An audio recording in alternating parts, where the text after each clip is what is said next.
نحمده ونصلي على رسوله الكريم اما بعد فاعوذ بالله من الشيطان الرجيم بسم الله الرحمن الرحيم رب اشرح لي صدري ويسر لي امري واحلل عقدة من لساني يفقهوا قولي۔ محترم ناظرین، جیسا کہ آپ کے علم میں ہے کہ آج جو بیان ہے اس کا عنوان ہے دور فتن اور سوشل میڈیا۔ سب سے پہلے ہم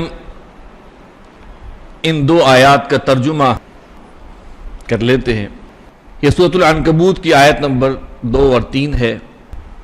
احسب الناس ان یترکوا، کیا لوگوں نے یہ سمجھ لیا ہے ان یقولوا آمنا وہم لا یفتنون، کہ وہ کہیں گے کہ ہم ایمان لائے اور انہیں آزمایا نہ جائے گا۔ وَلَقَدْ فَتَنَّ الَّذِينَ مِن قَبْلِهِمْ، ہم نے تو آزمایا ہے ان کو بھی جو ان سے پہلے تھے۔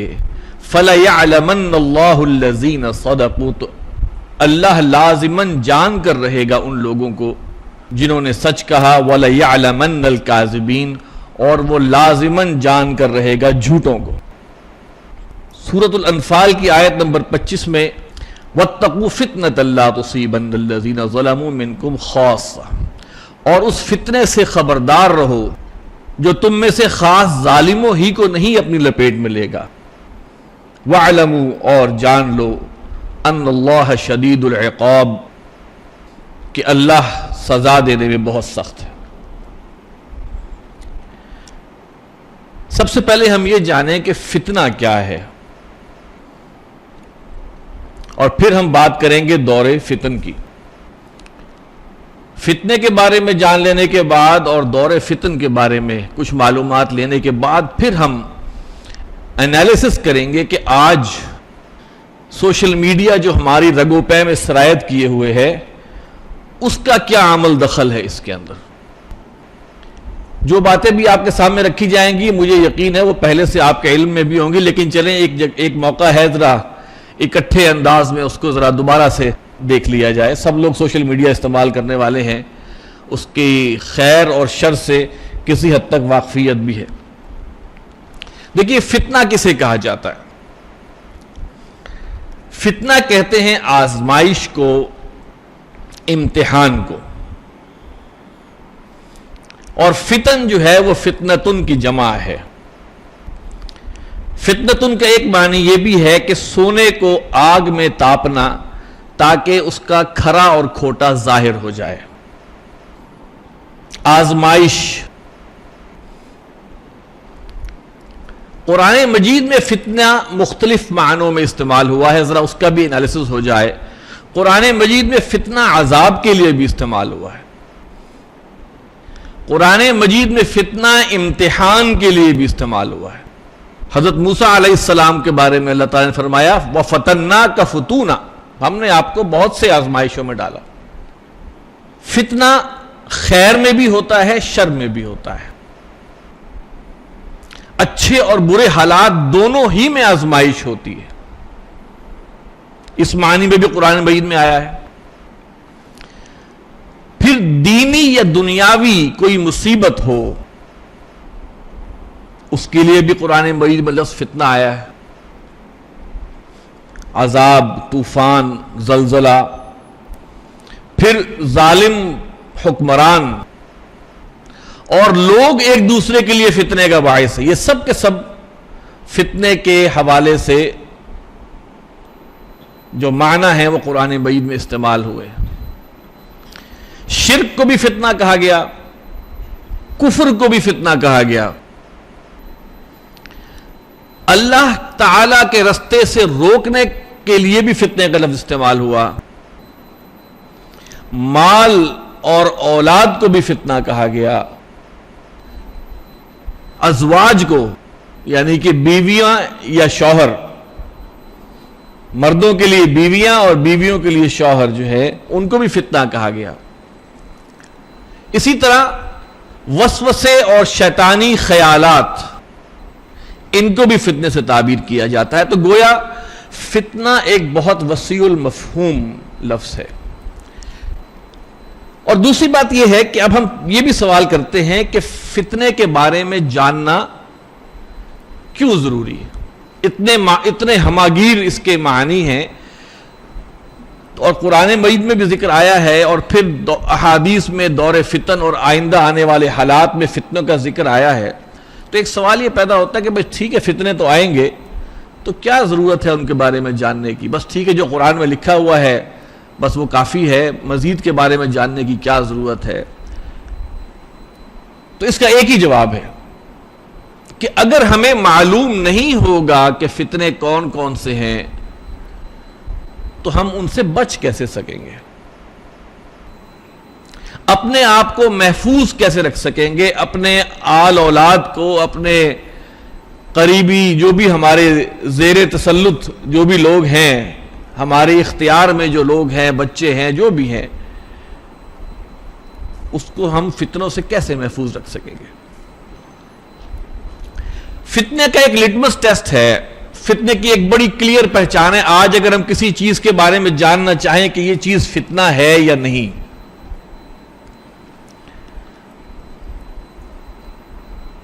تو اس کے لیے ایک لٹمس ٹیسٹ یہ ہے کہ ہم یہ سوال کریں، کوئی بھی چیز ہے کہ کیا یہ چیز مجھے اللہ اور میرے دین سے دور کر رہی ہے یا نہیں؟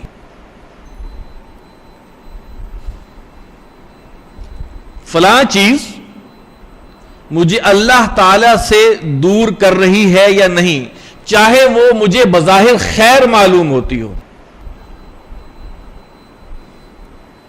مال اگر مجھے اللہ سے دور کر رہا ہے، اللہ کے احکامات سے دور کر رہا ہے، مجھے گناہوں پر آمادہ کر رہا ہے، تو وہ یقیناً فتنہ ہے۔ حالانکہ مال ہر ایک کو پسند ہے، اولاد، علم، میرا علم جو ہے وہ مجھے اللہ سے دور کر رہا ہے اور شیطان کے قریب کر رہا ہے، یا لا دینیت کی طرف لے کے جا رہا ہے۔ آج کل تو یہ وبا بہت عام ہے نا، یونیورسٹیز میں، کالجز کے اندر علم تو موجود ہے لیکن وہ خدا سے خالی ہی نہیں بلکہ خدا سے باغی کر رہا ہے۔ تو یہ علم کیا ہوا؟ رحمت ہے کہ زحمت ہے، فتنہ ہے؟ ایک اور بھی اسی کو ہم ایک اور الفاظ میں بھی کہہ سکتے ہیں کہ گناہوں سے کثرت اور اللہ سے دوری، یہ ہے فتنے کی علامت۔ اب یہ یارڈ سٹک ہم رکھ لیں، یہ میرا لیپ ٹاپ ہے، میرے اندر یہ یارڈ سٹک اگر ہمیشہ رہے کہ میں دیکھوں کہ یہ میرے لیے فتنہ تو نہیں بن رہا، مجھے پتا ہے کہ کب فتنہ بنے گا اور کب میرے لیے یہ خیر کا باعث بنے گا، کب میرے فائدے کے لیے ہوگا۔ تو لہٰذا نہ صرف فتنوں کے بارے میں آگاہی جو ہے وہ ہمارے لیے ضروری ہے، بلکہ ہمیں ہر وقت یہ ایک یارڈ سٹک کو ذہن میں رکھنا چاہیے۔ لوگ یہ سمجھتے ہیں کہ بھائی یہ بڑے جو مولوی لوگ ہیں نا، یہ ٹیکنالوجی کے بڑے خلاف، جدید علوم کے بڑے خلاف ہیں۔ ایسی بات نہیں ہے، ٹیکنالوجی کا جتنا علم حاصل کر سکیں کریں، جدید علوم جتنے اچھے حاصل کر سکیں کریں، صرف ایک شرط کے ساتھ کہ وہ آپ کو اللہ سے دور نہ کر دے۔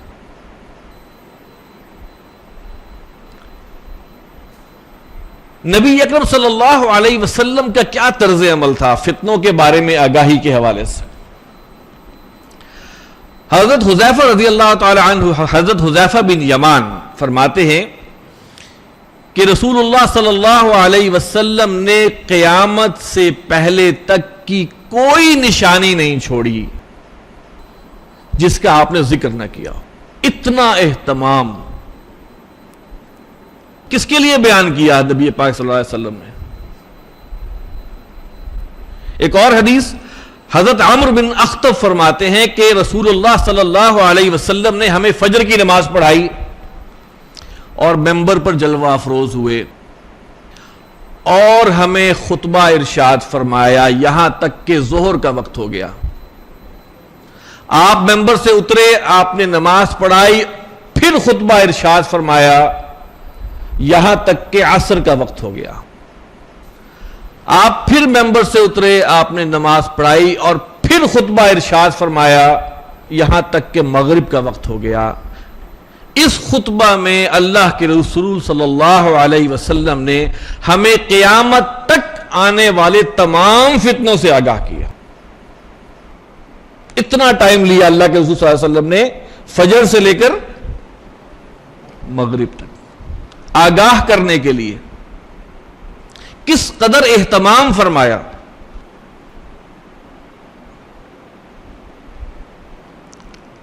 اور ہم میں سب سے بڑا عالم وہ ہے جس کو یہ تمام واقعات یاد ہیں، یہ حدیث میں بیان ہوا ہے۔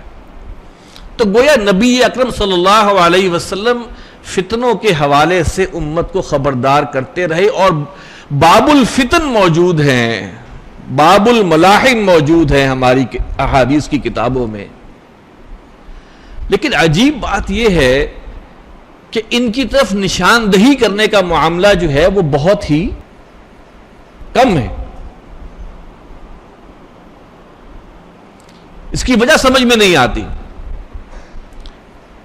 ہمارا حال یہ ہے کہ ہم ان فتنوں کے بارے میں نہ معلومات رکھتے ہیں اور نہ جاننے کی کوشش کرتے ہیں۔ جاننے کی کوشش کیوں نہیں کرتے بھلا؟ کہ کہیں ہمیں عمل نہ کرنا پڑ جائے۔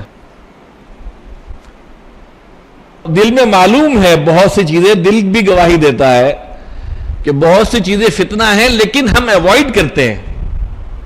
کیوں؟ دل میں چور ہے۔ بلکہ کوشش یہ کرتے ہیں کہ ہماری زندگی کے معاملات میں ذرا دین سائیڈ پر ہی رہے۔ اللہ ماشاءاللہ آج معاشرے کا جو حال ہے، بچے کی ولادت سے لے کر اسی بچے کی وفات تک بوڑھا ہو کر جتنے ہمارے معاشرتی رسومات ہیں، جتنے ہمارے ایونٹس ہوتے ہیں، ہماری کیا کوشش ہوتی ہے کہ اول تو دین بیچ میں آئے ہی نہ، اور اگر آئے بھی تو اس حد تک کہ بس ایک رسم کی حد تک رہے۔ شروع میں تلاوت کرا دی، بعد میں جو مرضی ہوتا رہا۔ نکاح میں کیا ہوتا ہے، شادی بیاہ میں کیا ہوتا ہے، کوشش کرتے ہیں کہ دین قریب نہ آئے۔ مجبوری ہے نکاح کرنا، نکاح کے بول پڑھوانا مجبوری ہے، ورنہ وہ مولوی کی وہاں بھی ضرورت نہیں۔ یہ ہمارا حال ہے۔ اور اللہ کے رسول صلی اللہ علیہ وسلم کا معمول کیا ہے کہ آپ اس طرح آگاہ کیا کرتے تھے۔ مدارس میں بھی کتاب الفتن پڑھائی جاتی ہے، کتاب الملاحم پڑھائی جاتی ہے، لیکن میرے خیال میں جس طرح ہم اپنے ہاں سلیبس کے ساتھ جو سلوک کرتے ہیں، بس پڑھ لیا اور پڑھ کے بس آگے نکل گیا، لگتا ہے ویسا ہی معاملہ وہاں پہ۔ ورنہ یہ تو چیزیں، یہ باتیں تو ہر ممبر و محراب سے اٹھنی چاہیے تھی۔ آج جتنی پرورجن، بد عملی، بے عملی پھیلی ہوئی ہے، ابھی آپ کے سامنے میں رکھوں گا علامات، ان کے بارے میں تو ہر لحظہ جو ہے آگاہی ہونی چاہیے۔ اب ہم آتے ہیں فتنوں کی جو بھی شکلیں ہیں احادیث کی روشنی میں، ان کی طرف ہم آتے ہیں۔ ہمارا چونکہ موضوع سوشل میڈیا بھی ساتھ ہے، تو لہٰذا اب جب فتنوں کا میں ذکر کروں گا تو آپ نے ذرا اپنے تمام گیجٹس کو جو سوشل میڈیا کے ہیں، تمام پلیٹ فارمز کو، اور اس پہ جو استعمالات ہو رہے ہیں، ان کو ذرا ساتھ لے کے چلنا ہے ذرا، تاکہ انالیسس ہو سکے کہ کیا کر رہے ہیں ہم۔ پہلے 5 بنیادی نشانیاں ہیں دور فتنے کی۔ نمبر 1، وقت کی بے برکتی۔ وقت کی بے برکتی، ہمیں پتہ نہیں چلتا کہ جمعہ اگلا یوں آیا، اس سپیڈ سے ٹائم گزر رہا ہے۔ حالانکہ ایک سیکنڈ سے دوسرے سیکنڈ کے درمیان جتنا وقت آج سے 1400 سال پہلے تھا اتنا ہی آج بھی ہے. لیکن پتہ نہیں چلتا کہ وقت گیا کدھر، اور ہمیں پتہ ہے کہ ہم وقت کہاں لگا رہے ہیں. نمبر 2، علم ہونے کے باوجود عمل میں کمی. ہمارا انٹرنیٹ بھرا پڑا ہے مواعظ سے، علم سے، سب معلوم ہے، اور معلوم کرنا چاہیں تو ہمیں مل بھی جاتی ہے رہنمائی، لیکن اس کے مقابلے میں عمل کہاں پہ کھڑا ہے؟ میں اپنی ایک مثال دیتا ہوں کہ وزن کم کرنے کے شوق میں نا 50 ویڈیوز اکٹھی کر لی ہیں کہ وزن کیسے کم کرنا ہے، لیکن عمل کی توفیق نہیں ہوتی. یہ ایک عموم ہے. نمبر 3، بخل اور حرص. اپنے اوپر کچھ نہ کچھ خرچ کرنا، اوروں کے لیے خرچ کرنے کے لیے نہ پیسے ہیں نہ وقت ہے، اور کہیں سے مال آ جائے، کسی طرح بھی آ جائے. سوشل میڈیا نے تو مال کمانے کے تمام راستے کھول دیے ہیں. نمبر 4، فتنوں کا عام ہونا. اور نمبر 5، قتل کا عام ہونا، جس کو حرج کہا جاتا ہے، قتل. یہ تو 5 علامات ہیں جو ایک حدیث میں بیان ہوئی ہیں. اب میں آپ کے سامنے جو پڑھنے لگا ہوں وہ ہے ذرا آنکھیں کھول دینے والا. وہ بھی حدیث ہے، حضرت حذیفہ سے روایت ہے. نبی اکرم صلی اللہ علیہ وسلم نے فرمایا 72 چیزیں قرب قیامت کی علامات ہیں. نمبر 1، لوگ نمازیں غارت کرنے لگے. نمازیں غارت کرنے لگے. غارت کرنے سے کیا مراد ہے؟ چھوڑنے لگے، پڑھ ہی نہیں رہے، تھوڑی سی پڑھ لی، مارے باندھے کو پڑھ لی، ٹکریں مار لی. امانتیں ضائع کریں گے لوگ، امانتیں ضائع کریں گے. ووٹ بھی ایک امانت ہوتی ہے، عہدہ بھی ایک امانت ہوتی ہے، پیسے یا اور چیز تو امانت ہوتی ہی ہے، لیکن امانت کی سینکٹیٹی ختم ہو گئی. جھوٹ کو حلال سمجھنے لگے. معمولی بات پر خو ریزی کرنے لگے، اونچی اونچی عمارتیں بنانے لگے، دین بیچ کر دنیا سمیٹنے لگے.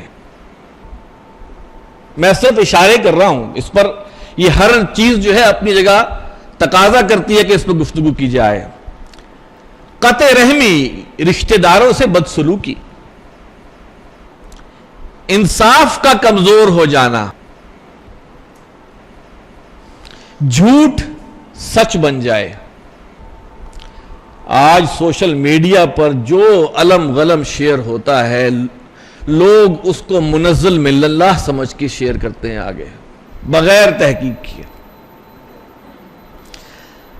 لباس ریشم کا ہو جائے، مردوں کا لباس. آج کل تو خواتین کی طرح کی ایمبرائڈری ہو رہی ہے مردوں کا لباس. ریشم سے آگے چلی گئی بات. ظلم عام ہو جائے، طلاق کی کثرت ہو جائے. طلاق کا ریٹ اس وقت سب سے زیادہ ہے، ڈیورس ریٹ. اچانک موت عام ہو جائے، خائن کو امانت دار سمجھ لیا جائے اور امانت دار کو خائن سمجھ لیا جائے. جھوٹے کو سچا سمجھا جائے اور سچے کو جھوٹا سمجھا جائے. تہمت لگانا عام ہو جائے.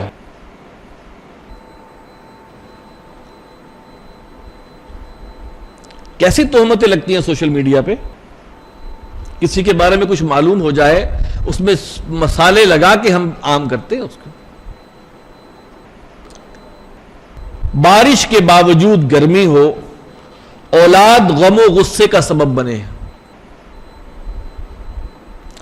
کمینے لوگوں کے ٹھاٹ باٹ ہو, ان کی عزت کی جائے. شریفوں کا جینا محال ہو جائے. امیر اور وزیر جھوٹ بولنے لگے.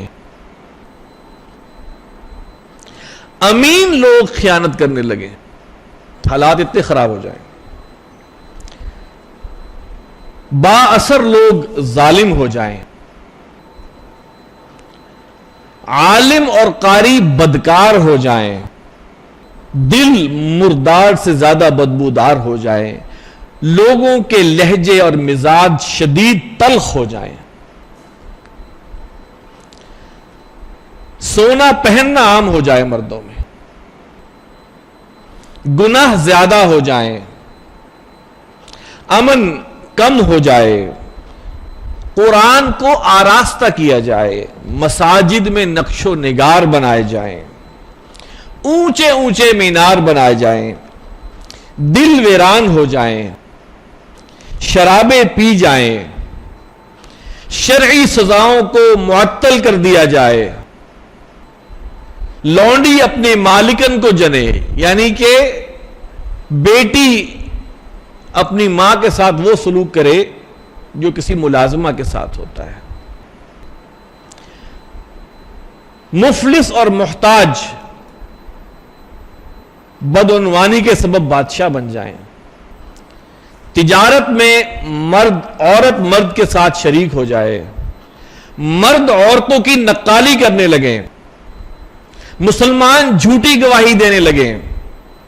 سلام صرف جاننے والوں کو کیا جائے. شریعت دینی مقصد کے بغیر پڑھی جائے.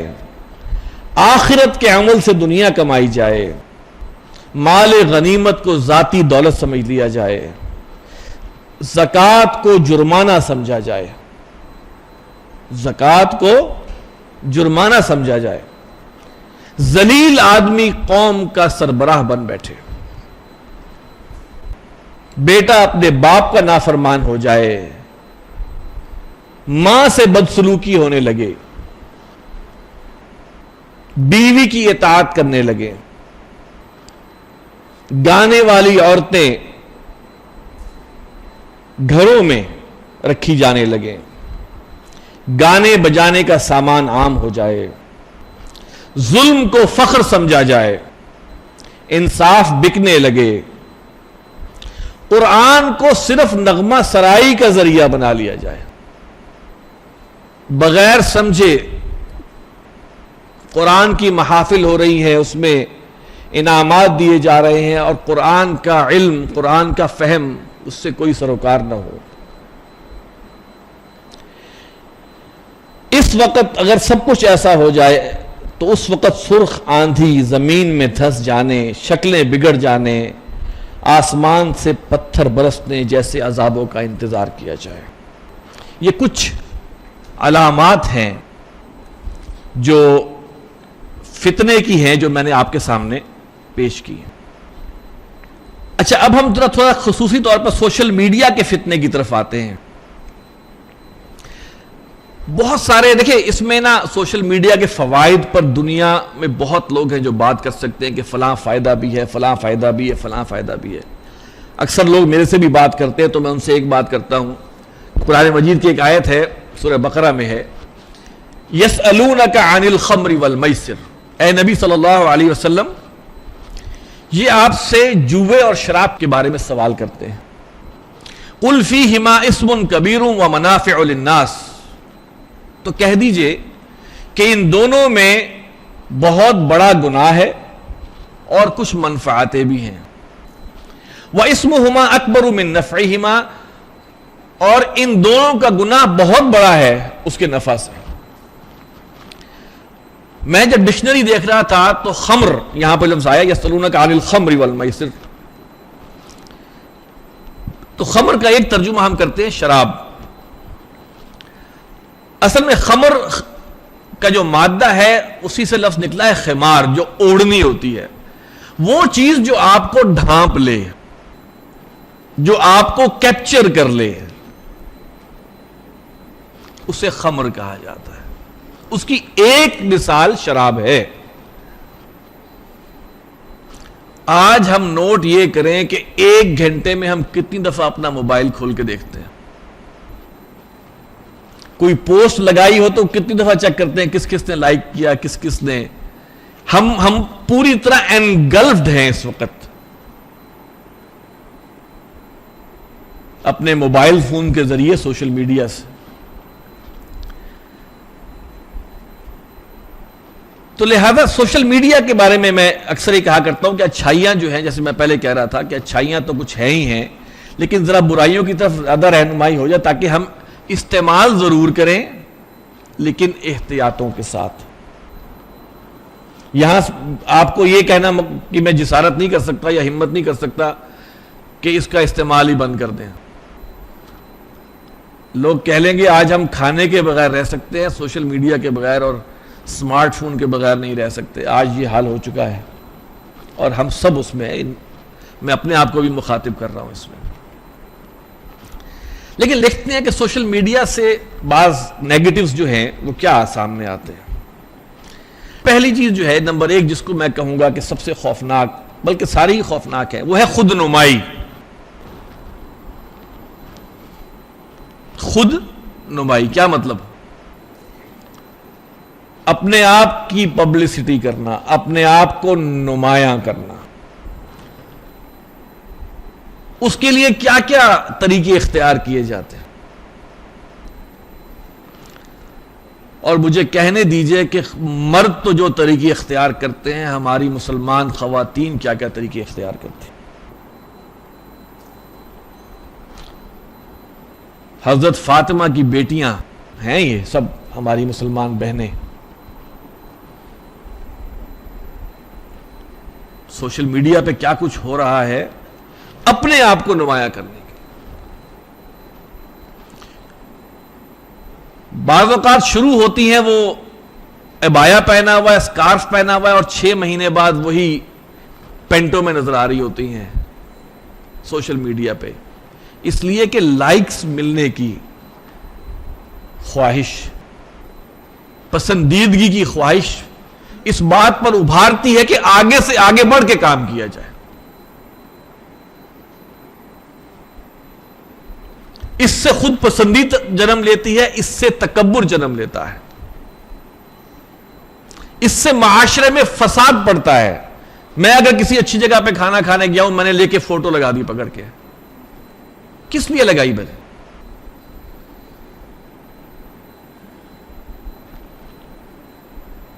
میرے اس کھانے سے کون خوش ہوگا؟ میں فلاں جگہ گیا ہوں، وہاں پہ میں نے کھڑے ہو کے بڑی بہترین سے کسی سیر کرنے گیا ہوں، میں نے فوٹو لگائی ہے، کس کو دکھانے کے لیے؟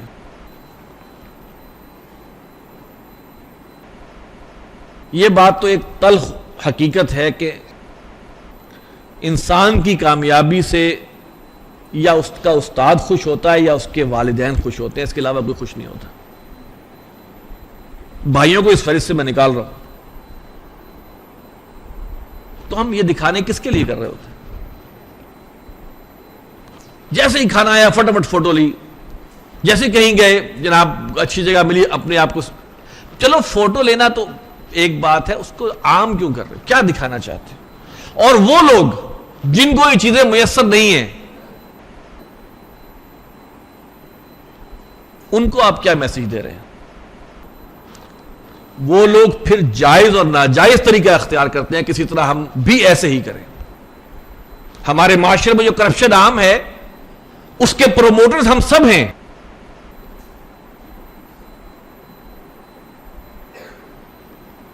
نمبر 2، جھوٹ کی ترویج۔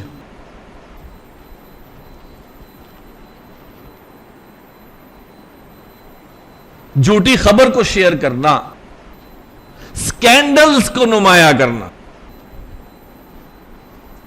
آپ اندازہ کریں کوئی ایک سکینڈل آتا ہے، اس کے بعد سوشل میڈیا پر لوگ اس کے بارے میں اپنی ویڈیوز بنا کے اپنے رائے زنی کر رہے ہوتے، ایسے ہوا ہوگا، فلاں ہوا ہوگا، یہ بھرمار ہو جاتی.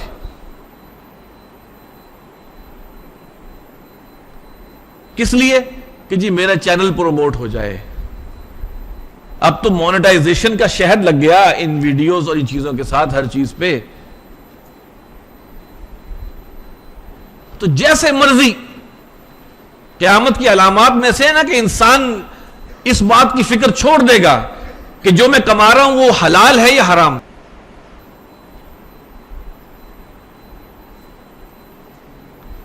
افواہ سازی، اسی جھوٹ کی اشاعت.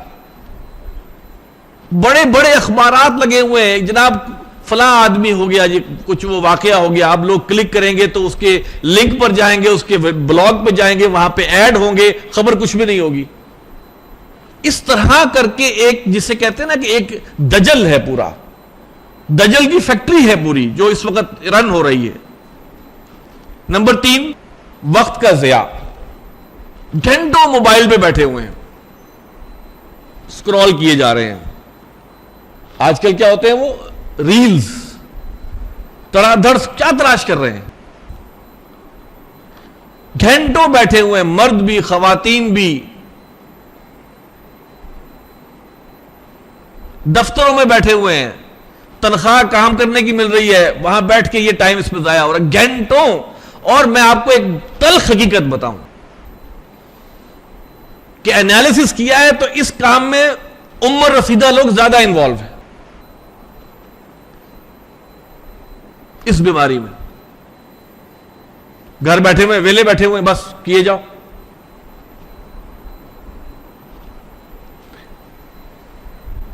اللہ تعالیٰ فرماتے ہیں نا قرآن مجید میں، مَن یعش عن ذکر الرحمن نقیض لہ شیطانا، جو شخص رحمان کے ذکر کے بغیر رہنے کا عادی ہو جائے ہم اس کے ساتھ شیطان مقرر کر دیتے ہیں.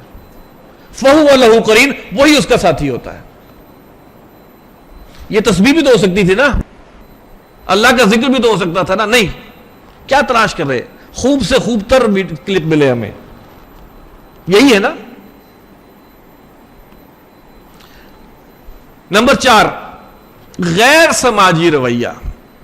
یعنی کہ ایک گھر میں 5 فیملی ممبرز بیٹھے ہیں، ہر ایک اپنے فون پہ لگا ہوا ہے.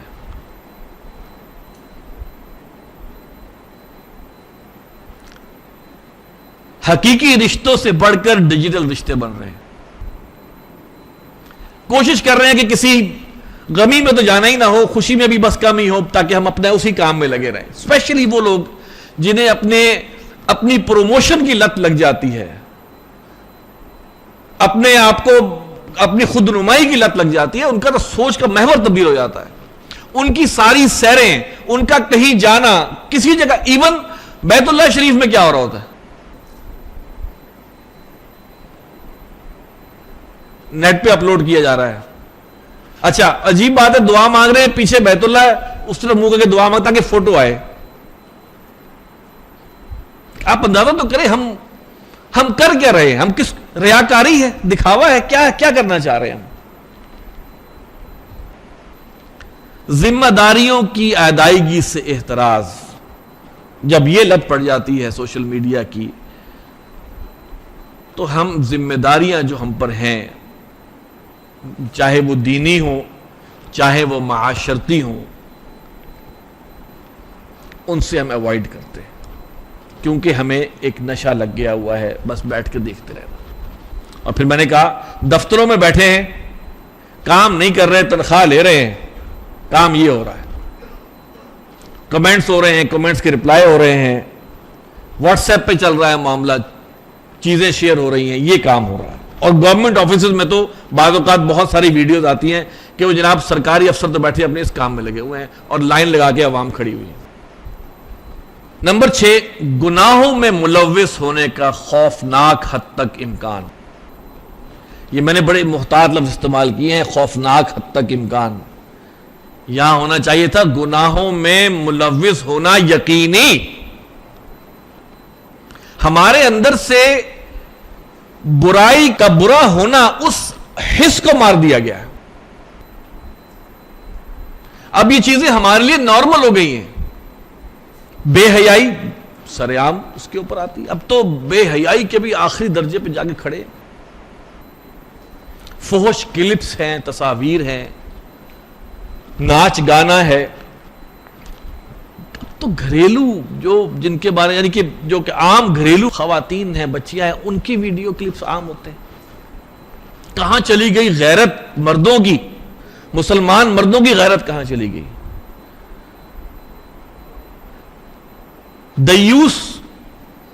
دیوس کہتے ہیں اس شخص کو جس کو اپنے گھر کی خواتین کے بارے میں کوئی پرواہ نہ ہو کہ ان سے کون مل رہا ہے اور کون نہیں مل رہا ہے, یا انہیں کون یعنی وہ کس سے رابطے میں, اس کو پرواہ نہ ہو, اسے دیوس کہتے ہیں. حدیث کیا ہے کہ دیوس جنت میں داخل نہیں ہوگا. بڑے باغیرت بنے پھرتے ہیں ہم سب لوگ, لیکن اس وقت سوشل میڈیا بھرا پڑا ہے مسلمان بچیوں کے کلپ سے. مسلمان بچے بھی اس میں ہیں, وہ بھی کسی سے کم نہیں ہے. اب تو ایک خوفناک قسم کی وبا جو ہے, وہ کوئی فلاں بینڈ آ گیا ہے کوریا کا, قوم پاگل ہوئی ہوئی ہے اس کے پیچھے. یوتھ ہماری, کیا نام ہے اس کا, دیکھا؟ لڑکیوں والی شکلیں بنا رہے ہیں لوگ, لپسٹک لگا رہے ہیں لڑکے, ان کو فالو کرتے ہو. بچے اپنے والدین سے لڑ جاتے ہیں کہ اگر والدین ان کی شان میں گستاخی کر دیں. یہ حال ہے. پھر فحش لطیفے, گالیاں. اس وقت تو ہمارے جو سیاسی افق پر جو صورتحال چھائی ہوئی ہے, اس کی آڑ میں ہمارا نوجوان طبقہ, ہمارے پڑھے لکھے لوگوں کی ایک اکثریت اتنی برے اخلاق کا مظاہرہ کرتی ہے سوشل میڈیا پہ کہ شرم آتی ہے کہ یہ ہمارے اخلاقیات کو کیا ہو گیا ہے. سیدھا والدہ اور والدین کے اوپر یا بہنوں پہ حملہ اس گالیوں کے حوالے سے. کمال ہے. ایسے ایسے خوفناک چیزیں سامنے آ رہی ہیں. دین فروشی, یہ بھی عجیب کام شروع ہو گیا ہے. دین کو تختہ مشق ہر ایک نے بنا لیا پکڑ کے.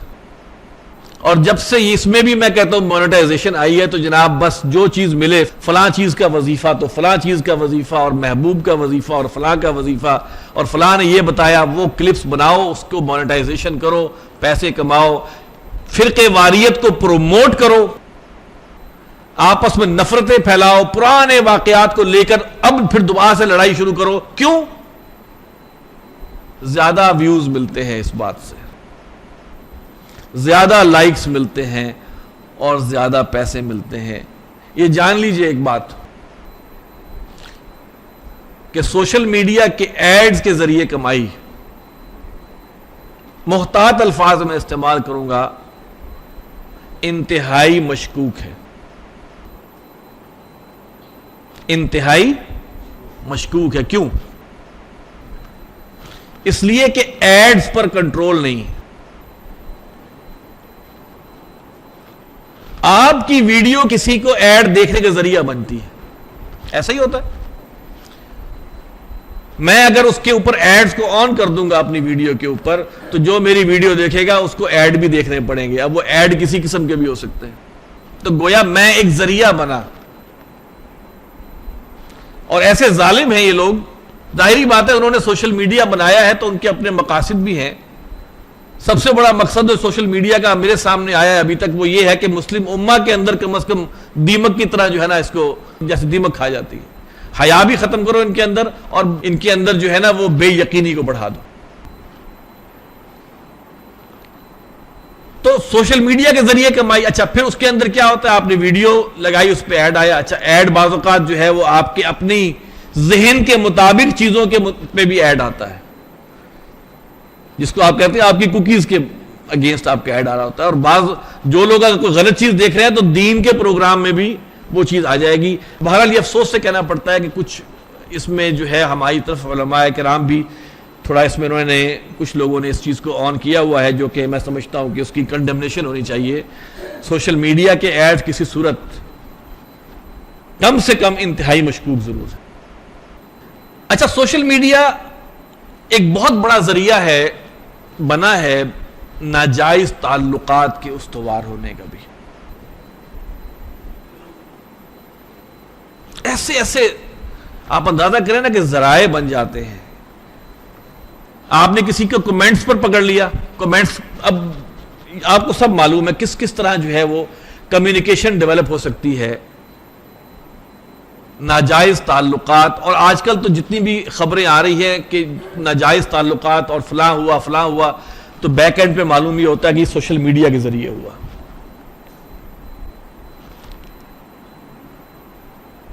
اور یہ ایسی مصیبت ہے اس لحاظ سے کہ آپ کو نہیں پتا کہ آپ کا بچہ اور بچی جو ہے وہ موبائل فون پہ بیٹھ کے کس سے کمیونیکیٹ کر رہی ہے, اور آپ کے بچے اور بچی کو کانٹیکٹ کرنا کتنا آسان ہو گیا.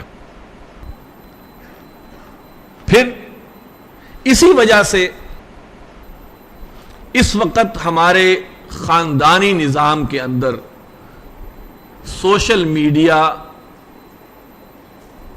ایک ایسا رول پلے کر رہا ہے جس سے کہ خاندانی نظام کے حصے بکھرے ہو رہے ہیں.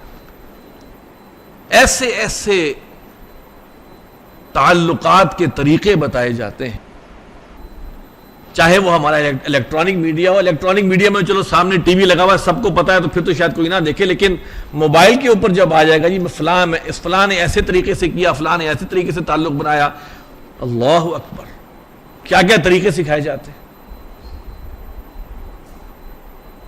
میاں اور بیوی کے درمیان جو ہے وہ اعتماد کا رشتہ ختم ہو جاتا ہے. رات کو جناب 2 بجے کسی کا واٹس ایپ میسج آ گیا, اب بتائیں آپ کیا کریں گے. طلاقیں ہو رہی ہیں, بے انتہا طلاقیں ہو رہی ہیں, اور اس کی وجہ تو یہ وہ فتنے ہیں جو اس وقت ہم اس میں آلریڈی ہیں. اور جو میں نے آپ کو پوری لسٹ بتائی دور فتن کی, اس کے اندر ہم اگر نوٹ کرتے ہیں تو بہت ساری چیزیں وہ ہیں جس کے اندر ہمارا یہ جو سوشل میڈیا ہے یہ ایک بہت بڑا مین رول پلے کر رہا ہے. اب ہم تھوڑا برائیاں اس کی بیان کر دینے کے بعد تھوڑا ذرا اب اس کی احتیاطی جو تدابیر ہے اس کی طرف آتے ہیں. اس کے بارے میں برائیاں آپ حضرات سے میں سننا شروع کروں تو میرے خیال سے 20 نکات اور اکٹھے ہو جائیں گے, تب بھی اس کی برائیاں ختم نہیں ہوں گی, یا جو اس کی وجہ سے جو برائیاں پھیل رہی ہیں ہمارے معاشرے میں جس طرح سرایت کر چکی ہیں, شاید ختم, ہمارے پاس لسٹ ہماری طویل سے طویل تر ہوتی چلی جائے. اچھا, بچاؤ کی جو ترکیب ہے اس میں ہم اس کو ہم تھوڑا سا ذرا 2 حصوں میں تقسیم کر لیتے ہیں. پہلی تو وہ ترکیب ہے جس کو ہم روحانی ترکیب کہتے ہیں, جو کہ تمام فتنوں سے بچنے کے لیے, خصوصاً یہ ہمارا جو یہ والا فتنہ ہے, اس میں پہلی چیز ہے فرائض کی پابندی, سنتوں کا اہتمام, شرک اور بدعت سے اجتناب, عقائد کی درستگی, گھروں میں دینی تعلیم و تربیت کا اہتمام. میرا بچہ برائی سے رکے گا اگر تو میں نے ڈنڈے کے زور پہ روکا تو جب تک میں گھر پہ ہوں اس وقت تک رکے گا, اور جب میں گھر پہ نہیں ہوں تو اس کو روکنے والی ذات اللہ تعالیٰ کی ہے. لیکن اس کے اندر اللہ تعالیٰ کا ایمان اور آخرت پر ایمان جو ہے اگر وہ اس کی شمع جلی ہوئی ہے تو مجھے اللہ کے فضل اور کرم سے پوری امید ہے کہ وہ رکے گا. نظر کی حفاظت کا اہتمام, بچوں کی جلد شادی, اہل دین اور حق پر قائم علماء سے وابستگی اور ان سے رہنمائی لینا, اللہ کے دین کے لیے خدمت کرنے کو ہر وقت تیار رہنا, کوئی موقع ملا کہ میں اللہ کے دین کی خدمت کر سکوں.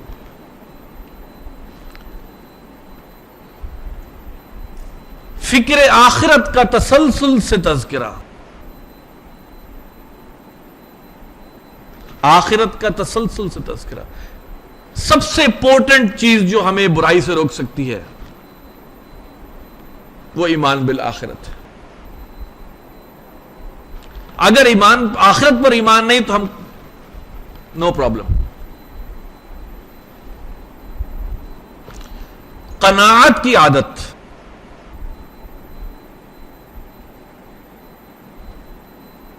مسنون دعاؤں کا اہتمام،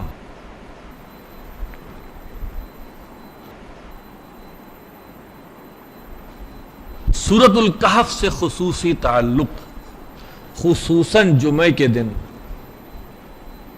سورۃ الکہف کی تلاوت کا اہتمام. یہ وہ چیزیں ہیں جو ہمیں اختیار کرنی ہوں گی. کیوں؟ اس لیے کہ فتنوں کو ہم روک نہیں سکتے، فتنوں سے بچ سکتے ہیں.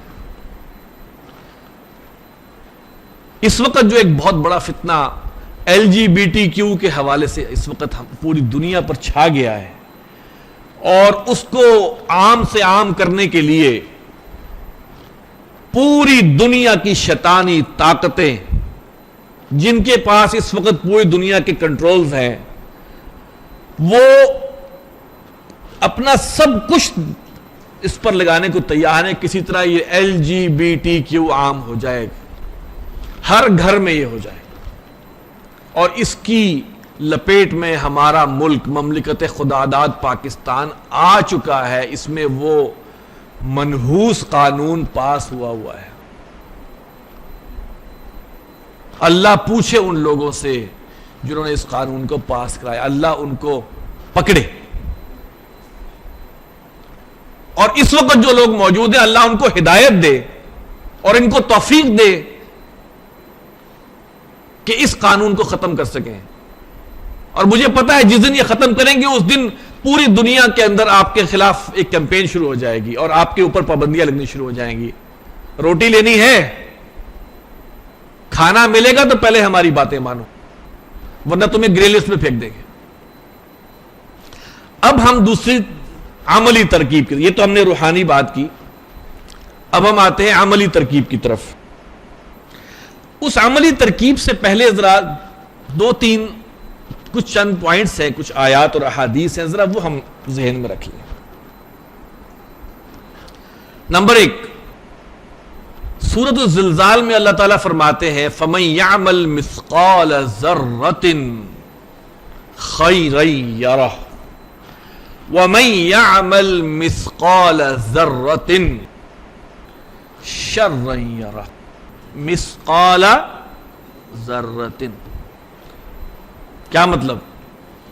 جو کوئی عمل کرے گا ذرہ وزن بھی خیر کا وہ اس کو دیکھ لے گا، اور جو کوئی عمل کرے گا یا کرتا ہے ذرا سا بھی شر کا وہ بھی اس کو دیکھ لے گا. گویا پروفائل بن رہی ہے. ہم بڑے آرام سے، انکلوڈنگ مائی سیلف، بڑے آرام سے پڑھ کے گزر جاتے ہیں. ہم نے نیکیاں حاصل کر لی. ذہن میں رکھیں کہ ہلکی سی نیکی یا ہلکی سی برائی بھی ہمیں دیکھنی ہوگی، اس کا حساب دینا ہوگا. ہم ہلکا سا لائک بھی کر دیتے ہیں نا کسی چیز کو، تو مثقال ذرۃ اس سے بھی چھوٹی چیز. ہم ہلکا سا کوئی غلط چیز شیئر کر دیتے ہیں نا، تو مثقال ذرۃ اس سے بہت چھوٹی چیز ہے. نمبر 2، سورۃ النور میں اللہ تعالیٰ فرماتے ہیں ان الذین یحبون، بے شک وہ لوگ جو یہ پسند کرتے ہیں ان تشیح الفاحشۃ فی الذین آمنوا، کہ وہ پھیلائیں بے حیائی کو، فحش کو اہل ایمان میں. جو لوگ یہ پسند کرتے ہیں کہ مسلمانوں میں، اہل ایمان میں بے حیائی پھیلے، لہم عذاب علیم فی الدنیا والآخرہ. ذرا سوچ لیں، ہم سوشل میڈیا والے لوگ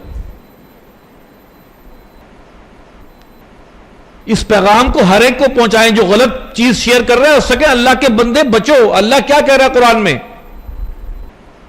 لہم عذاب علیم، ان کے لیے ہے دردناک عذاب، فی الدنیا والآخرہ، دنیا میں بھی اور آخرت میں. واللہ یعلم وانتم لا تعلمون، اللہ جانتا ہے تم نہیں جانتے۔ آئندہ کو بھی کوئی چیز غلط دوست شیئر کرے تو اس کو کہے خدا کے بندے اللہ سے ڈرو، دنیا اور آخرت دونوں میں اللہ کے عذاب کو کیوں دعوت دے رہے ہو؟ اسی طرح سورۃ الحجرات میں ہے یا ایھا الذین آمنوا ان جاءکم فاسق بنبأ فتبینوا، جب کوئی فاسق تمہارے پاس خبر لے کے آئے تو تحقیق کر لیا کرو۔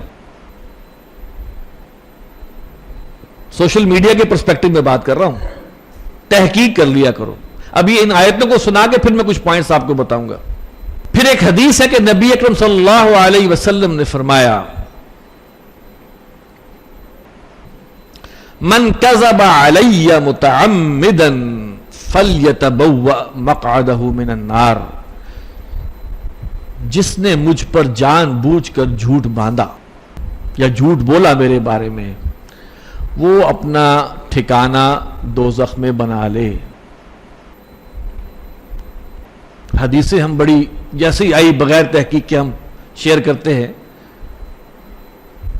ذرا اس کے لیے بھی سورہ یاسین کے اندر اللہ تعالیٰ نے فرمایا ہے الیوم نختم علی افواہہم وتکلمنا ایدیہم وارجلہم بما کانوا یکسبون، آج کے دن قیامت کے دن ہم ان کے منہوں پر مہر لگا دیں گے اور ان کے ہاتھ اور ان کے ٹانگیں ان کے پاؤں باتیں کریں گی اس کے بارے میں جو وہ کیا کرتے تھے، جو کسب وہ کماتے تھے۔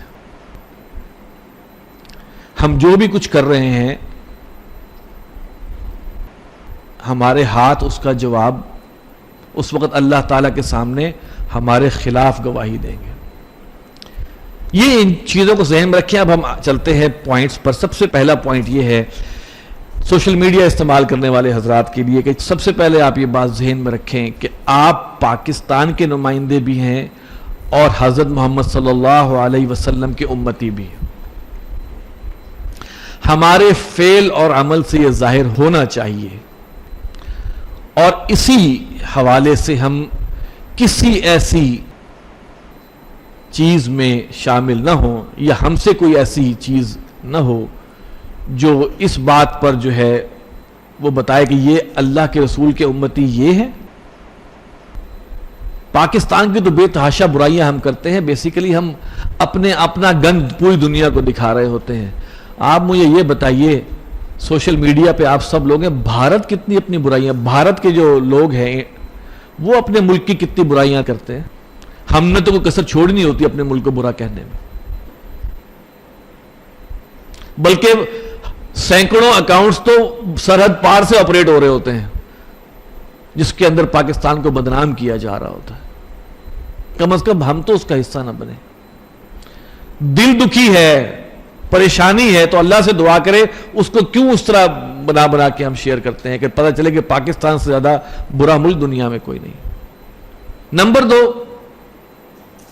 سوشل میڈیا کے ذریعے صرف وہ معلومات یا خبریں یا مواد شیئر یا فارورڈ کریں جو اوتھینٹک ہو۔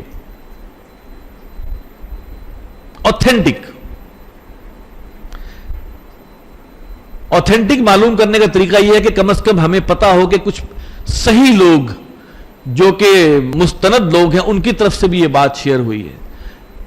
اس وقت کیا ہو رہا ہے، جس کسی کے دل میں کوئی بات آئی، اس نے ایک خبر بنائی، اچھا چونکہ ہمارا ایک خاص نظریہ ہے تو اس خبر ہمیں ہیلپ کر رہی ہے تو فوراً ہم نے شیئر کر دی۔ کئی دفعہ ایسے ہوا ہے کہ اس طرح کی خبریں بنائی گئیں کہ جناب لگتا ہے کہ بس کتنا بڑا ظلم ہو گیا، اور جب تحقیق کرتے تو پتہ چلتا ہے یہ بات تھی ہی نہیں۔ نمبر 3 بات یہ ہے کہ دینی معلومات بھی وہ بھی اوتھینٹک سورس کے ساتھ، اوتھینٹک سورس سے لیں، تحقیق کریں اور شیئر کریں۔ ایک حدیث شیئر ہوتی ہے، ہم سمجھتے ہیں کہ بس اوپر نیچے حدیث بریکٹ میں لکھا ہوا ہے، بس ٹھیک ہے جی آگے چلے جاؤ۔ بہت زیادہ ہو گیا یہ۔ سوشل میڈیا کے تمام پلیٹ فارمز پر خلاف اسلام اور خلاف پاکستان، فرقے واریت، نفرت انگیزی، شدت پسندی والے کانٹینٹ کو نہ خود تیار کریں، نہ شیئر یا فارورڈ یا لائک کریں۔ مثبت انداز میں اور خیر خواہی کے انداز میں تنقید کی جا سکتی ہے، مثبت انداز میں، خیر خواہی کے انداز میں، گالم گلوچ کے ساتھ نہیں، جھوٹے الزام کے ساتھ نہیں، کنسٹرکٹیو انداز میں جو ہے اس کے لیے اس پر تنقید کی جا سکتی ہے. تنقید کریں لیکن ایک دائرے کے اندر رہتے ہوئے. اچھا، ایک اور بات جو اہم ہے وہ یہ ہے کہ اگر آپ واٹس ایپ پر کچھ شیئر کرنا چاہ رہے ہیں تو عموماً لوگ کیا کرتے ہیں کہ لوگ واٹس ایپ گروپس بناتے ہیں. تو اس بات کو ذہن میں رکھیں کہ جب آپ واٹس ایپ گروپ بنا رہے ہیں تو جن لوگوں کو آپ اس گروپ میں شامل کر رہے ہیں ان کو آپ جانتے ہوں. کچھ واقعات ایسے ہوئے ہیں کہ کسی آدمی کو جو ہے وہ ایجنسیوں نے اٹھا لیا، تحقیق کی تو پتہ چلا اس کا تو کوئی قصور نہیں تھا، لیکن کسی ایسے گروپ میں تھا جس میں پاکستان دشمن لوگ تھے. اس کا تو کوئی قصور نہیں، وہ 6 دن تنہائی میں رہ کے اور پتہ نہیں کیا کچھ بھگت کے آیا، بس شوق میں شامل ہو گیا. اس گروپ میں اس نے دیکھا نہیں اور لوگ کون تھے. تو یہ واقعات اب ہو رہے ہیں. دیکھیے، اب ہر چیز جو سوشل میڈیا پہ ہم کر رہے ہیں وہ ٹریکیبل ہے، لہٰذا ہم اپنے شدت پسندی میں یا اپنے جوش و خروش میں جناب داعش کے مزاج کے لوگوں کے گروپ میں فلاں شب، اللہ اکبر بھائی، اپنے آپ کو بھی بچائیں، اپنے بچوں کو بھی بچائیں. اب یہ چیزیں سب ٹریک ہوتی ہیں اور بیک اینڈ پہ کون لوگ بیٹھے ہوتے ہیں آپ کو نہیں پتا ہوتا. لہٰذا اپنے جاننے والوں کو انہی کے ساتھ کمیونیکیٹ کریں، کیونکہ اگر آپ کے اس گروپ میں کوئی ایسے بندہ ہے جو کہ مشکوک ہے تو آپ اس کے کنیکٹڈ لوگوں میں شمار ہوں گے. گروپ بناتے ہوئے بھی یہ خیال رکھیں، اور جس گروپ میں آپ کو شامل ہونے کی دعوت دی جا رہی ہے اگر کوئی کر رہا ہے، پہلے آپ ذرا سرچ راؤنڈ کر لیں، اس کی ذرا پوسٹیں دیکھ لیں کہ یہ کر کیا رہے ہیں، کیا ہو رہا ہے اس گروپ میں، کوئی اچھی بات ہے یا نرا ہی گند ہے. اپنے آپ کو فوراً نکالیں اس گروپ سے. ہمیں بڑا شوق ہوتا ہے گروپوں میں شامل ہونے کا، نہ اب وہ وقت نہیں ہے. اگر وہ کسی برے کاموں کے لیے ہے تو وہ ہمارے ایمان کو ویسے ہی کھا جائے گا. اگر وہ ملک دشمن کسی سازش میں ملوث ہے تو پھر عنقریب جو ہے وہ آپ تک بھی لوگ پہنچ جائیں گے. بڑی سمپل بات ہے. بعض اوقات ایسا ہوتا ہے کہ آپ کو ایک لنک دیا جاتا ہے، یہ فلاں لنک کو کلک کر لیں. آپ کسی نامعلوم ان نون انونیمس لنک کو کلک نہ کریں. وہ لنک جو ہے نا وہ آپ کی زندگی جہنم بنا سکتا ہے. اس حد تک، اس قدر، جسے کہتے ہیں نا کہ اسکیمنگ اور 2 نمبری اور دھوکے بازی اور کیا کچھ کہا جائے، اسپائنگ، سب کچھ اس وقت ہو رہا ہے. ہمیں پتہ نہیں چلتا کہ ہمارے موبائل میں کب کیا چیز ہم نے غلط کلک کیا اور ہمارے موبائل میں آ گئی، وہ ہماری انفارمیشن کہاں دے رہی ہے. اسی طرح جو ہمارا موبائل ہے اس کے اندر جو کانٹیکٹس ہے نا، اس کے اندر جو کانٹیکٹس ہیں وہ اس بات کا ثبوت ہیں کہ یہ میرے کانٹیکٹس ہیں. ٹھیک ہے، میرے کانٹیکٹس میں کوئی ایسا بندہ نہیں ہونا چاہیے جس کو میں نہ جانتا ہوں یا جس کے بارے میں مجھے شک ہو. کبھی بھی چیکنگ ہونے پہ آپ کا موبائل سکین ہوتا ہے، اس کے بعد جو لسٹ آتی ہے اس میں کوئی ایسا بندہ ملتا ہے. اس وقت حالات ایسے ہیں، ایسے جب پچھلے کچھ سالوں سے ایسے حالات ہیں کہ یہ ہمیں اپنے بچوں کو بتانا چاہیے، اپنے بھائیوں کو بتانا چاہیے کہ بھائی بہت احتیاط کے ساتھ چلو. فلاں بندے کا نمبر نکل آیا، اچھا جی یہ تو فلاں تھا، فلاں جگہ مطلوب تھا، اس کے پیچھے تو فلاں پڑے ہوئے ہیں، اس کے لیے فلاں ہیں. تو اپنے آپ کو بچائیں اور اپنے کانٹیکٹس کی لسٹ کو اتنا محدود رکھیں جن لوگوں کو آپ خود جانتے ہو، ورنہ اس کا نام ہی سیو نہ کریں. اپنے موبائل فون میں ایسی تصاویر یا ویڈیوز یا فائل نہ رکھیں جس کے بارے میں آپ یہ چاہتے ہوں کہ کوئی اور نہ دیکھے. میں بڑے محتاط الفاظ استعمال کر رہا ہوں، اس لیے کہ کوئی بھی چیز ڈیلیٹ نہیں ہوتی. اس وقت سافٹ ویئرز اور ہارڈ ویئرز ایسے اویلیبل ہیں جو آپ تو سمجھ گیا کہ میں نے ڈیلیٹ کر دیا ہے، اور آپ نے جا کے موبائل بیچ دیا اور وہاں جو بیٹھے ہوئے وہ سب کچھ نکال لیں گے. خصوصاً ہماری جو بہنیں، بیٹیاں، خواتین، اس لیے کہ ٹیکنالوجی اب آہستہ آہستہ وہاں تک پہنچ گئی ہے کہ صرف پکچر درکار ہوگی، باقی پوری مووی کوئی بنا کے ڈال دے گا. ٹھیک ہے، صرف پکچر درکار ہے، باقی آپ کے بارے میں پوری کوئی کسی قسم کی بھی مووی بنا کے ڈال سکتا ہے. یہ حالات ہو چکے ہیں، دجالیت اور دجل یہاں تک پہنچ چکا ہے.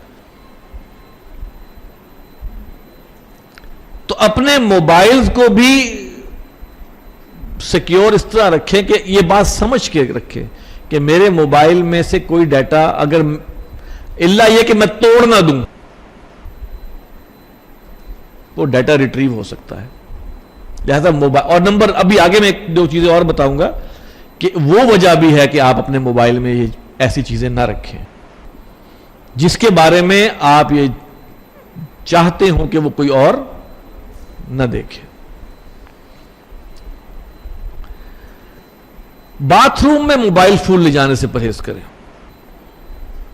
یہ بہت کامن بیماری ہے، خصوصاً پھر میں کہوں گا خواتین.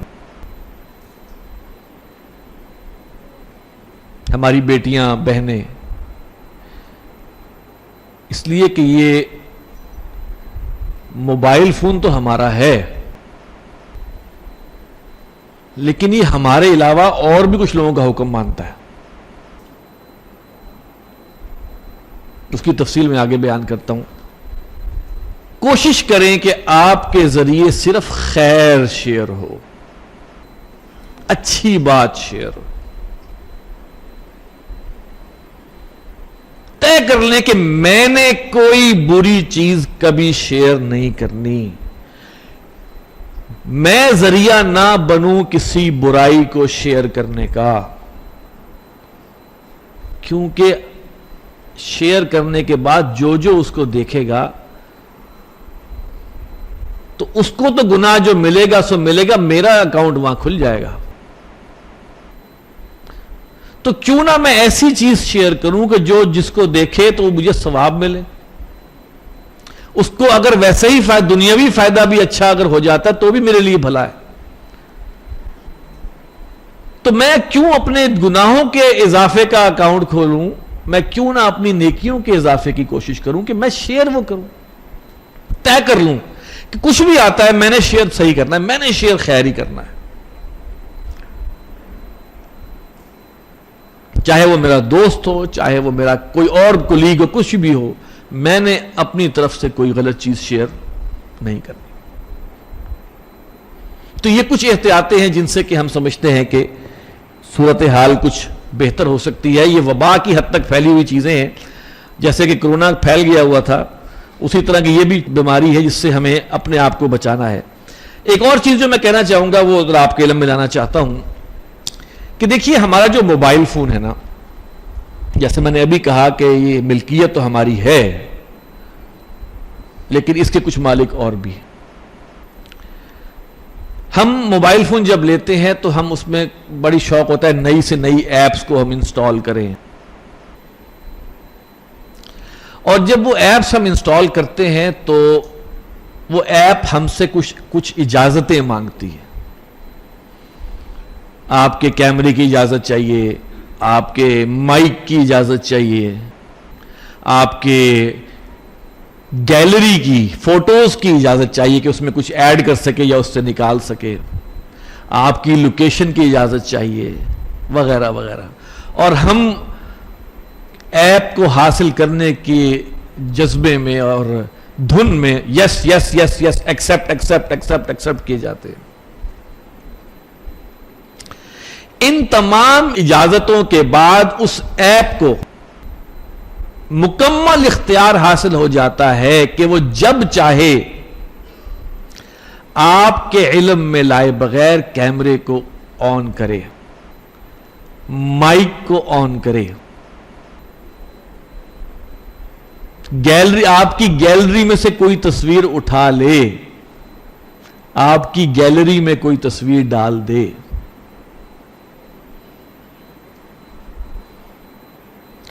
ہم سمجھتے ہیں کہ کچھ ہمارے چیٹنگ جو سوشل میڈیا کا سب سے بڑا جو ٹول ہے، ایک واٹس ایپ جو ہے وہ انکرپٹڈ ہے، بالکل ٹھیک بات ہے، لیکن جب ہم اجازتیں دیتے ہیں تو واٹس ایپ کی جو اسکرین شاٹ ہے وہ ضرور لیے جا سکتے ہیں۔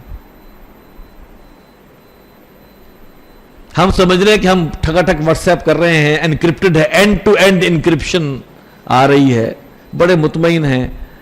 بھائی جو ایپ انسٹال کی ہے اس کے پاس یہ اختیار ہے کہ آپ کے وہ اسکرین شاٹ لے کے کہیں بھیج سکیں۔ وہ ایپ آپ کے تمام میسیجز پڑھ سکتی ہے، آپ کی بینکنگ انفارمیشن بھی اسکرین شاٹ کے ذریعے لے سکتی ہے۔ لہذا کسی بھی ایپ کو جب آپ انسٹال کر رہے ہیں تو آپ اپنے آپ سے یہ ضرور سوال کیا کریں کہ یہ ایپ میرے لیے کتنی کو ضروری ہے جو میں انسٹال کروں۔ اور وہ ایپس جو بعض اوقات مثال کے طور پہ ایک ایپ آتی ہے، جناب آپ نے واٹس ایپ کے ڈیلیٹڈ میسج پڑھنے ہیں تو یہ ایپ انسٹال کریں۔ ایسی جو جس کے اندر کوئی نا خاص کوئی ایک اٹریکشن اس طرح کی ہوتی ہے، ان کی اکثریت جو ہے نا وہ ہیکرز کی ہوتی ہے۔ ہم نے فلاں کے ڈیلیٹڈ میسج پر اس دھن میں ہم اس ایپ کو انسٹال کرتے ہیں اور ہم گئے۔ تو ہم یہ سوال کریں کہ بھئی یہ ایپ میں جو انسٹال کر رہا ہوں اس کی مجھے کتنی ضرورت ہے، میری زندگی میں کتنی کوئی اہمیت ہے اس کی۔ اور پھر یہ ایپ میں کسی ویب سائٹ سے تو انسٹال نہیں کر رہا لے کے۔ یہ آپ بات ذہن رکھیے گا، اس وقت دو قسم کے موبائل زیادہ دنیا میں عام ہے، ایک اینڈرائیڈ ہے اور دوسرا آئی فون ہے۔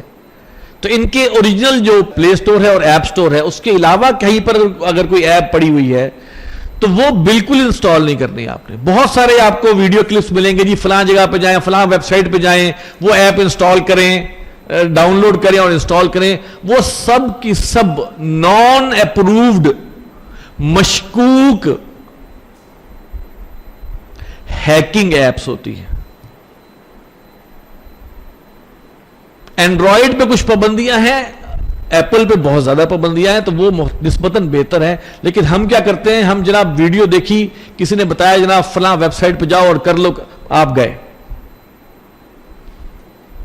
تو اس لحاظ سے، اور پھر جب ایپ آپ انسٹال کر رہے ہوں تو آپ دیکھیں کہ یہ میرے سے جو اجازت مانگ رہا ہے، اگر میں نہ دوں تو کیا یہ انسٹال نہیں کرے گا؟ کم سے کم اجازت دیں۔ مثال کے طور پر کوئی ایپ ایسی ہے، پتا ہے آپ کو کہ اس کا کوئی کیمرے سے تعلق نہیں، کوئی مائک سے تعلق نہیں، بلا وجہ پوچھ رہا ہے، تو وہاں آپ اجازت نہ دیں، احتیاط کے ساتھ۔ اس لیے کہ یہ سب سے بڑا ہمارا جاسوس اوروں کے لیے یہ ہے۔ جیسے شیطان کے بارے میں کہا گیا نا، ان الشیطان لکم عدو فاتخذوہ عدوا، شیطان تمہارا دشمن ہے، تم بھی اس کو دشمن ہی سمجھو۔ تو موبائل فون کو اتنا اپنا مت سمجھیں۔ مجھے یاد ہے کہ کافی دن پہلے کی بات ہے کہ میں نے دیکھا کہ وہ سٹیو جابز، جس نے کہ ایپل کا جو ہے اٹھانے والا، اس کے لیپ ٹاپ کو میں نے دیکھا تو اس کے کیمرے پہ بھی سٹیکر لگا ہوا تھا، مائک پہ بھی سٹیکر لگا ہوا تھا۔ اسی طرح بل گیٹس کے، یہ لوگ کیمرے کو بھی بند کیا ہوا تھا، مائک کو بھی بند کیا ہوا تھا۔ جو جانتے ہیں ان کو پتا ہے کہ کیا کچھ ہو سکتا ہے، ہم نہیں جانتے اس لیے ہم بے فکر ہیں۔ یہ تمام جو فیس بک وغیرہ، یہ دیکھیں یہ وہ ایپس ہیں جو ہمارا سارا ڈیٹا لے رہی ہیں اور سارا ڈیٹا ہمارا کہیں سٹور کریں۔ ابھی تو وہ ایسی ایپس ہیں کہ اس کو غلط استعمال نہیں کریں گی، لیکن جب وقت آئے گا، فتنہ جب عروج پہ ہوگا، تو یہ تمام کی تمام جو انفارمیشن ہے یہ اکٹھی ہوگی اور ہماری ایک پوری شخصیت کا ایک ہیولا اس کا ایک ریپلیکا ان کے پاس موجود ہوگا کہ یار فلاں بندے کو ہم نے کیسے قابو کرنا ہے، اس کے لائکس کیا ہیں، ڈس لائکس کیا ہیں، یہ کیا ہے، وہ کیا ہے. اب تو گھڑیوں میں وہ دھڑکنیں بھی آ رہی ہیں اور فلاں بھی آ رہی ہیں. ایک معلومات ہمارے مخالفوں کے پاس، دجال کے پیروکاروں کے پاس موجود ہوگی. تو یہ میری کچھ گزارشات تھیں جو میں نے کہا کہ آپ کے سامنے پیش کروں. تھوڑی سی آگاہی ہو جائے، تھوڑے سے ہم محتاط ہو جائیں، اور ان چیزوں کو استعمال کرنے سے پہلے ہم جو بھی آیات ہمارے سامنے آئی ہیں ان کو ہم ذہن میں رکھیں، تاکہ اللہ کرے کہ ہم ان فتنوں سے خود بھی بچ سکیں اور اوروں کو بھی بچا سکیں. اقول قولی ھذا واستغفر اللہ لی ولکم ولسائر المسلمین والمسلمات.